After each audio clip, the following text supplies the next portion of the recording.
Hey everyone, I'm Ashleigh Banfield, and this is Drop Dead Serious. I guess I'm getting my voice back finally. This is a bad one, though. I hope you guys are all staying healthy. This episode is all about a case that is, I'm obsessed with it. The Columbus, Ohio double murder case, a dentist and his wife murdered, and her ex-husband arrested for it.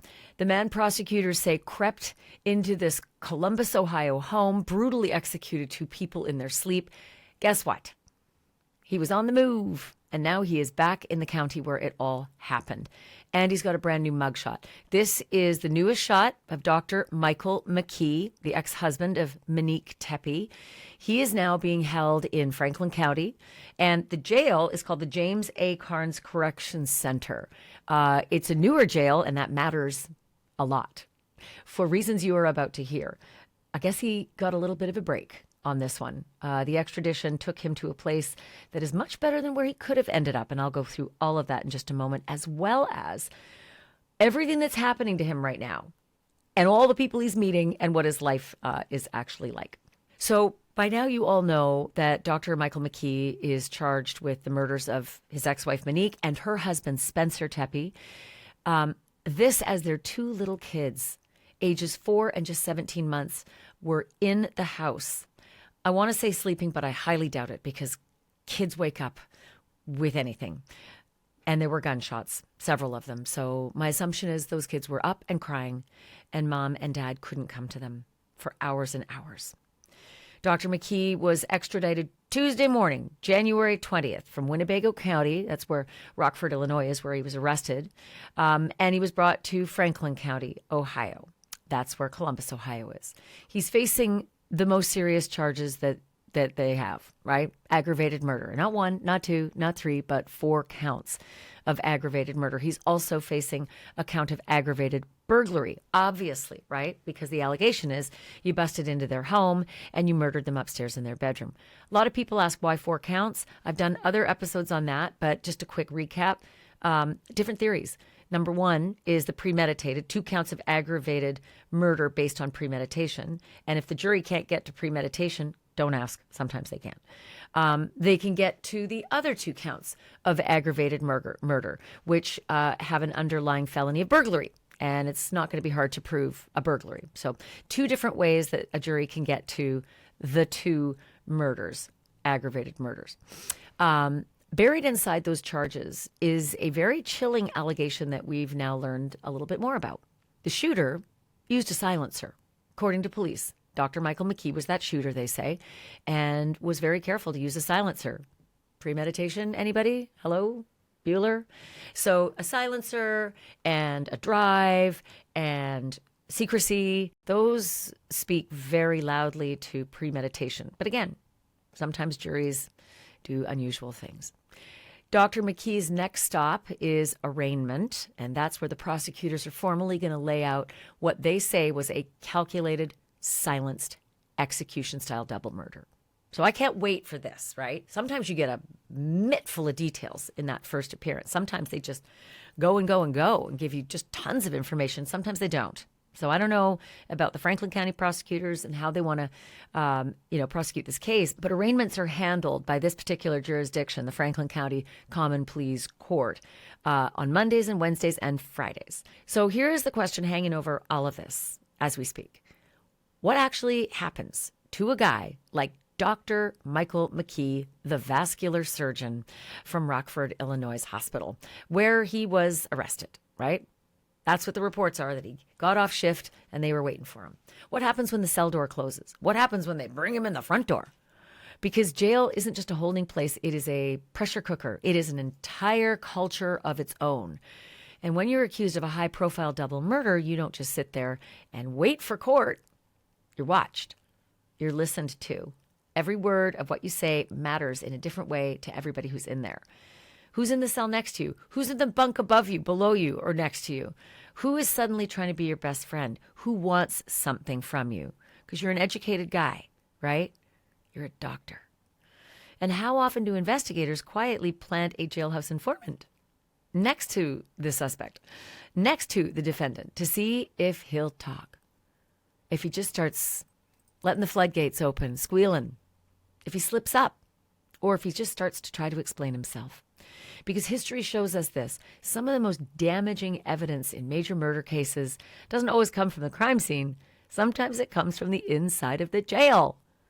So what's it really like behind bars?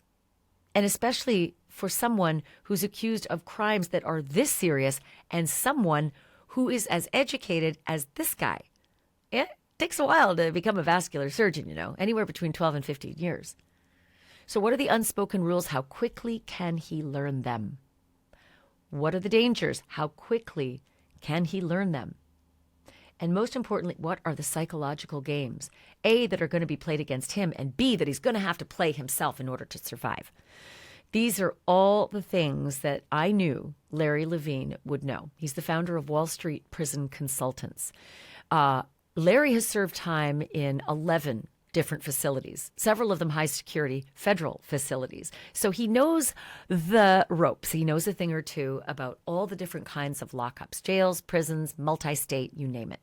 And now he coaches white-collar criminals. He coaches celebrities. He coaches high-profile defendants on what it takes to survive this, what it takes to get through it, how to navigate incarceration, and avoid the kinds of mistakes that can destroy a defense and take your life.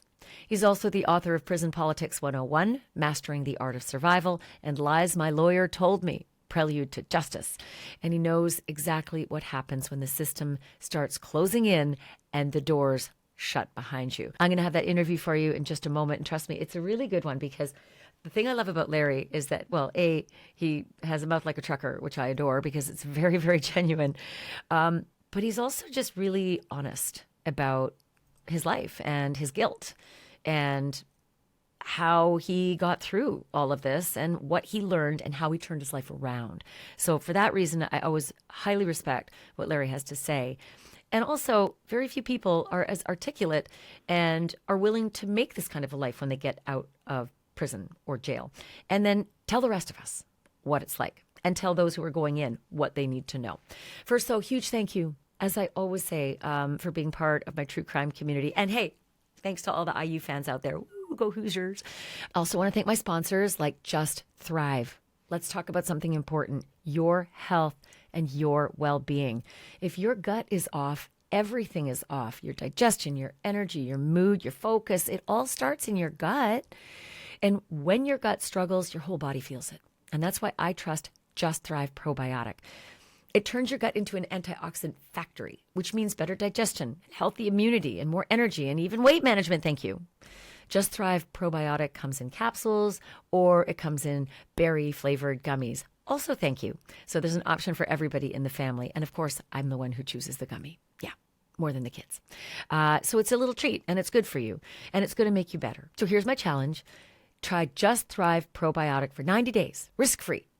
Visit justthrivehealth.com and save 20% if you use my promo code, Banfield. Just pop it in there, 20% off. You're welcome. See the difference for yourself or get a full product refund, no questions asked. Take the 90-day Just Thrive Probiotic Challenge today at justthrivehealth.com/Banfield and be the best you with Just Thrive. Okay, back to the case. Here's my conversation with Larry Levine. Larry, I can't help but notice in the comments from a lot of the people who watch this podcast that they know the difference between the two jails in Columbus, the James A. Carnes Correction Center where Dr. McKee was sent, and the older jail called the Franklin County Correction Center, also known fondly by the inmates as Jackson Pike, because that's where it's located on that street, Jackson Pike. What do you think the significance of it is that Dr. McKee went to the newer jail? Well, it's probably closer to the courthouse. I think the significance is that they're probably transitioning people between jails, and they're taking people that are serving longer sentences. In other words, people that have been committed to county jail for whatever crime, they're holding them at the old place. The new place, I mean, they can process you quicker, move you back and forth to court, have better medical facilities. But I mean, the accommodations, Ashleigh, in an old jail, it smells like piss, it smells like vomit, the cells are dirty, there's sewage, it's falling apart. You get into a new place where, I mean, everything's brand new. It's a modular kind of thing where they could have one staff member monitoring 50 to 100 inmates. They break them into what's called pods or modules, where they have like a little control center in the middle, and you could see all the different cells all the way around. And the old jail had like bars, like you would see on TV, the old jail bars, because remember, the old jail was old. Nowadays, they don't have bars. Now it's a steel door. It's got a little vertical window in it. It's got a little flap on the bottom. They can slide your meals into, or if they're taking you out, they have you back up to the door, put your hands behind your back, and they reach in and they can put your handcuffs on you. The food service at the new jail is probably more efficient. I wouldn't be surprised eventually if they close the old jail, because it's probably not cost effective to run anymore because of the staffing. So, they could have sent him anywhere. But I venture to say it's probably closer to the courthouse, easier for transportation, easier for the lawyers to come and visit him. It sucks to be in jail, Ashleigh, no matter where you're at. Well, and I can imagine every time I think of an old jail, I think of the New Orleans jail where those 10 inmates went blowing out the side door and leaping off the loading dock. I assume, that. yeah, I mean, I just assume that the newer jails are more secure. Am I wrong in that assumption? No, they are. I mean, there's more cameras. They can control it electronically. A lot of these older jails were slapped together as far as whatever they had on hand, whatever was available. The new jails are modern. They were planned with security features. Where the old ones, well, let's add this and let's add that. These new jails, prisons and jails, the concrete might go 5-6 feet down. So there's no way anybody's tumbling out with a spoon or anything. You've got concrete walls with steel on top of them. So they're like super, super secure. And a lot of times they don't even need to send people to the SHU. They could just leave you locked down in your cell, and it's kind of the same thing. And look at all the money they're saving. It all comes down to, Ashleigh, in these jails, it comes down to the money. Do more with less. So I'm assuming it's the efficiency and the money, but also the security. But I want to ask you from the prisoner's perspective, because the comments said, oh, he's got it way better. He's going to be in the new jail. Is it a better experience for the inmate? Is it a nicer experience? Well, it's highly possible that there's more televisions there in the pods. It's cleaner there. It's easier to get visits from whoever. The telephones might be easier to access. If you want to go to sick call, they probably have a really nice medical unit there. I don't want to say it's kickback, but these old jails are like going to a slum where you go to a newer facility. Picture this, Ash. The old jail is like a Motel 6, where the new jail, maybe you're going to a Best Western or something. Or you're going, I don't want to say the Hilton or the Holiday Inn, but you're going to a jail that has more amenities, it's cleaner, and you're going to have a better and easier experience. Probably the bunks also. They probably have better bunks and mattresses in the new jail, because the old jail, it's like flushing the toilet. The old jail just gets all the shit because nobody cares. But remember that the new jail, he hasn't been convicted of anything. It's all allegations. I don't know if there's any doubt whether he did this or not. But he is a pretrial detainee, where probably the majority of people sitting in that old jail have already been sentenced, and they're serving their jail time. They're either waiting to go to the State Department of Corrections, or maybe they got a sentence under a year and they're actually just going to do county time. So let's talk about the transfer. I was so surprised it took so long. This is a 6-hour drive between the two jurisdictions, Rockford, Illinois, where he was being held before, where he was arrested. I think it's called Winnebago County, and and Columbus, Ohio, not Jackson County. I'm sorry. Yeah, Franklin County. Sorry. And Franklin County in where Columbus, Ohio is located. So they made the transfer. It took over a week, but what would that have been like for him? I mean, I'm just trying to get in the Okay. perspective of Dr. McKee and what's going through his mind as he's marched from one small jurisdiction to one much larger one. Well, first of all, they took him out probably at dark 30. They love to take people out early in the morning. They searched him, they cuffed him up, and all this shit's just running through his head about his crime, what's going to happen to him. They threw him in the back of a car, maybe a van, we will never know. They threw him in the back of something. He's all handcuffed. He's not blindfolded or anything.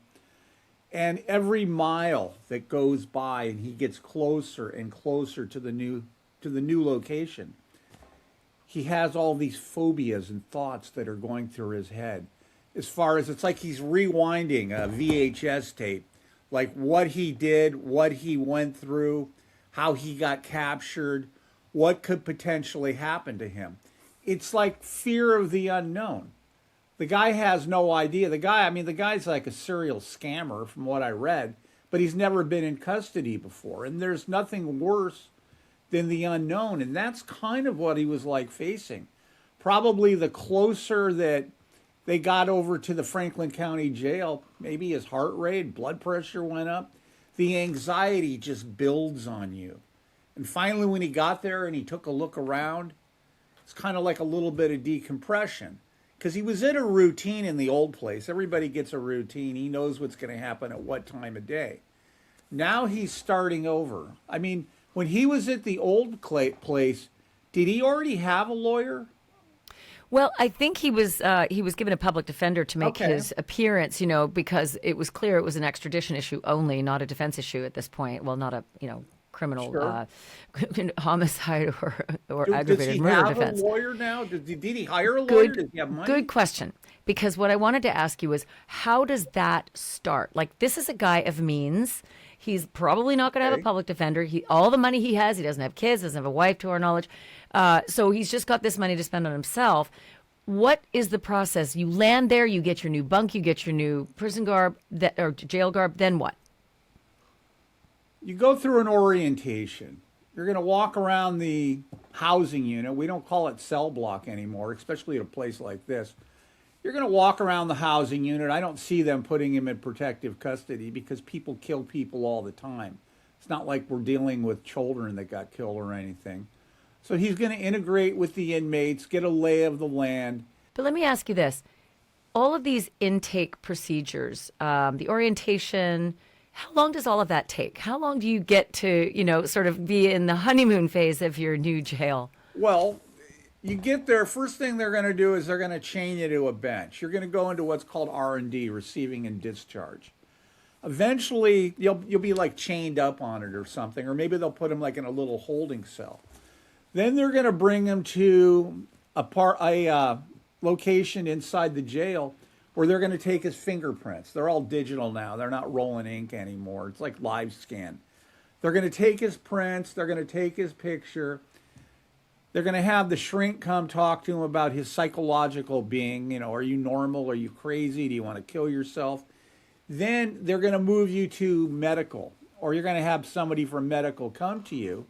They're going to give you the quickest physical ever known to man. Are you taking any medications? Do you have any other medical issues?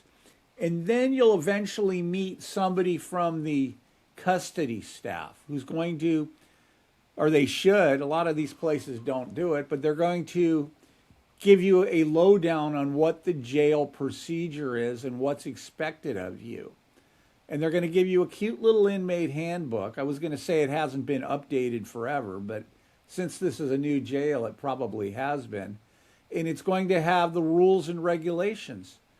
And then figure this whole process, you're not talking about a prison, Ash. You're talking about a jail. Columbus is a pretty big county. Well, Franklin County is a pretty big county. So they could be moving, I don't know, dozens of inmates in and out every day. The whole process could take 3 or 4 hours. Oh, it's pretty quick. And then off you go to your cell and then just get used to it? I would say he probably, well, it's a jail. Okay, he probably got something to eat. I don't know if they take people there to the dining hall or they have them eat inside the housing units. but probably when he hit the housing. Well, all right, so he's all done going through orientation. Then they're going to give him some uniforms. Let's say they're going to give him, I don't know what they wear there, khakis, jumpsuits. They're going to issue him a hygiene kit, little bar of soap, little toothpaste, little tiny toothbrush. And, okay, so he gets his hygiene kit, he gets his uniforms, and then he's taken back over to the housing unit. If he has a cell to himself, good for him, but he'll probably be meeting his new best friend, who he's going to be with for a while. And they're going to exchange lies and bullshit each other about women, their case. I'm guilty. No, I didn't do this or that. This guy's got no bragging rights. Doesn't have a criminal history. So he's probably going to try to explain himself, why he did this. I was on Con Air, one of those prison flights, the U.S. Marshals. I was chained up next to a serial killer for like, I don't know, 5 hours or something. And I didn't know who he was, and he told me. I go, yeah, I remember who you are. And I asked him, like, well, why did you do this? And he goes, well, they deserved it, and nobody will miss them anyway. And this guy seemed as normal as you or I. I don't know if I'm normal, but the guy seemed normal. So it's kind of really hard to tell. People could go anywhere in any direction. So you know what? Let me ask you this. He's about to meet his cellie, right? That's the New best proper friend. terminology. New best friend. And my guess is that the cellmate is probably not going to have 15 years of university under his belt. This guy is a highly educated vascular surgeon. So that dichotomy of whoever he's going to meet and whoever he's going to live with, what's that dynamic going to be like for him? He's probably going to think, I mean, I thought this myself, some of the places I went to. They're putting me in here with this idiot? What did this guy do? You know what? 15 years of education, he's a doctor. He's probably going to be arrogant and think he's better than everyone else, especially if he's maintaining his innocence.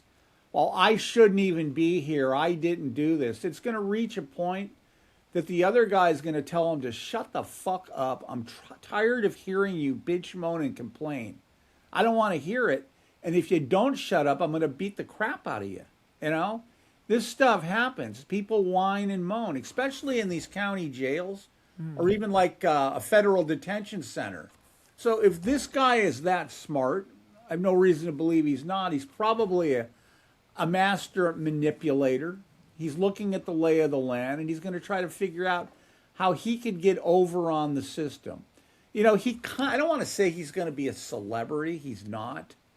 Well, isn't he? Because think about it. This is Columbus. The news has been massive. You said there's probably TVs everywhere. Oh, absolutely. Would he be known right away? Would they Sure. all know this guy's coming?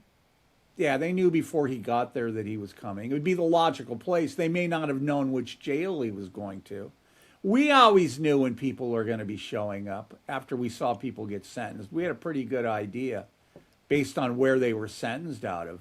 But remember, he's a doctor. In these jails, you get really crappy medical care. Probably better at this one, but it's not like first-class medical care anywhere when you're in custody. So there's currency. With his medical knowledge, he's got currency with these You're guys. going to have people. When I was at the federal prison in Lompoc, California, I had heart issues. And I actually have ended up having a stent put in. I had some cardiologists that were there for billing fraud or Medicare fraud. I don't know, some kind of fraud. And they talked to me about my problems and my issues. They knew more and gave me more advice and better advice than when they took me over to the hospital to put the stent in.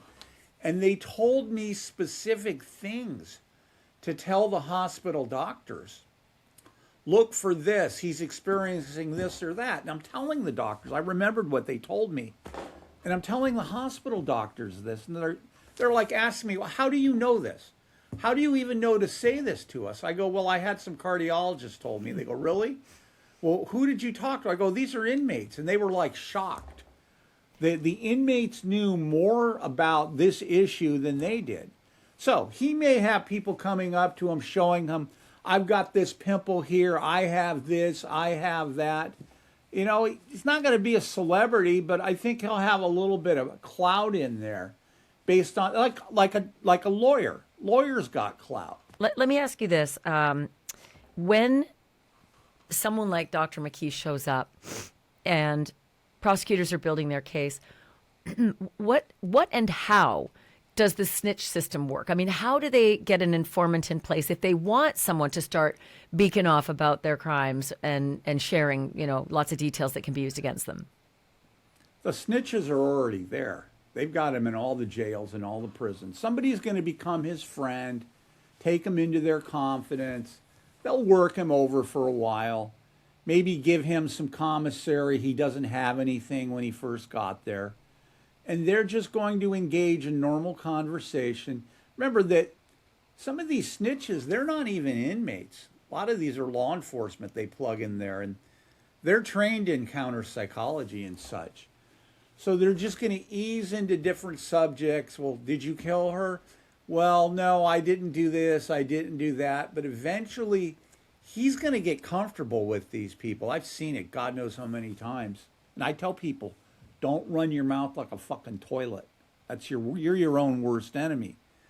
But he'll get comfortable with someone and he'll start opening up. Now, some of these people are actually inmates, and they know that they can get time knocked off their sentence for cooperation. And then his lawyer is probably going to say, well, that's entrapment. He wasn't read his rights and such. It was an improper investigation. They're going to be playing a game back and forth. What's real and what's allowed and what's not. But I'm sure there'll be plenty of people cozying up to him over the next, couple weeks. And then eventually he's just going to be another person that comes in. I mean, look when Luigi was popped. That's all you heard. Luigi, Luigi, Luigi. Do you really hear about him anymore? No. Other people are going to come in. Eventually, he's not going to be the new guy. He's just going to be there. He's going to get his routine down. And he's just going to sit around watching TV, playing chess, and bullshitting with everyone else. Then he's going to get comfortable. Once he gets comfortable, that's about the time he's going to start running his mouth like a toilet. Oh, let me ask you about the fall from grace, too. I mean, in your business, you deal with very wealthy people who are panicked that they're about to go into, a prison setting, and they need your help to sort of figure out what's ahead and how they can navigate. A lot of inmates, though, are walking in there like, I've been to this rodeo a bunch of times. Hey, Dave, So a guy like Dr. McKee, that is a hell of a, for lack of a better term, culture shock, So tell me how these guys get through this and how long it takes before, like you said, they get comfortable. They say your first night in there, in any jail or prison, you don't sleep and you're running your whole fucking life through your head. It's like watching a movie backwards, forwards. I was guilty as fucking sin. I slept like a baby the first night I was there. I integrated very well into the prison system. I went to MDCLA to begin with, Federal Detention Center there. But it took me a while to get myself acclimated, to know who's who. Who's a rat? I mean, people will tell you, don't talk to that guy. He's a snitch. Don't talk to that guy. He's a child molester, because you'll be judged by the people that you interact with. But eventually, I mean, he's going to get a mound of legal paperwork sent to him. He's going to start reviewing it. Maybe there's a lawyer or two, paralegal in there with him. He's going to try to educate himself on the law. There's probably, since it's a new jail, there's probably a pretty nice law library. It's probably computerized to a certain degree. He's going to want to understand the charges. I have this one last question for you. Yeah. About professionals. A guy like this, like you said, in the can, there's going to be some lawyers. There are going to maybe be some other doctors. Do they all congregate together? Do they end up clubbing up a little bit, the professionals, the higher educated guys? Yeah, they sit around and they bullshit. They drink coffee, lie about women. They watch TV, talk about their families. And some of the places I was at, you would see like 2 or 3 lawyers that were in there for God knows what. And people would come, be like a little tribunal almost, where people would come by and bounce questions off them. But then some educated people, they like to sit around with ignorant people because then they feel special, that they're, I don't want to say smarter than them, better than them. So it could really go in either direction, either way. I mean, other than giving medical advice, what does this guy have to offer? He's got money. Maybe he'll try to help somebody out and have money put on their books. Who knows? The culture is such a fascinating dynamic. So, of course, you're the first person I thought to call when I heard about the transfer. Larry Levine, thank you so much for this. Sure thing. Anytime, Ash. Be good. All right, we're going to keep following this case. I have my finger on the button because it isn't going to be but a minute before Dr. Michael McKee is going to have to face a judge in the jurisdiction where he's likely going to spend a lot of time. I say that because the facts of the case look pretty damning, and it's early, y'all. We barely know anything, and things do not look good. Let me just say this. When police are willing to give a press conference and tell you that they've got the bad guy that they believe committed a double murder and that the weapon was found in his apartment, that is not good. I get it. A defense attorney can make hay of anything. It was placed there. He was framed. All of that. I get it. But you put it together with the other stuff that they say they have, and that's the vehicle traveling there that he was in possession of, not just owned, in possession of. There's a big difference. Sure, someone can steal my car and then place a gun in my apartment and make me look like the killer. But if you're in possession of that car, it's different. If they have you on tape, it's different. And folks, I don't need to tell you, you guys are good at this. Cameras are everywhere. Like I said, I'll keep following. Make sure you're subscribed, please. First of all, it does me a huge solid. So thank you if you're already subscribed. And please, please, please do it if you aren't. And also, you don't miss any updates if you're subscribed. So thanks for watching, everybody. Thank you for listening. And remember, the truth isn't just serious. It's drop dead serious.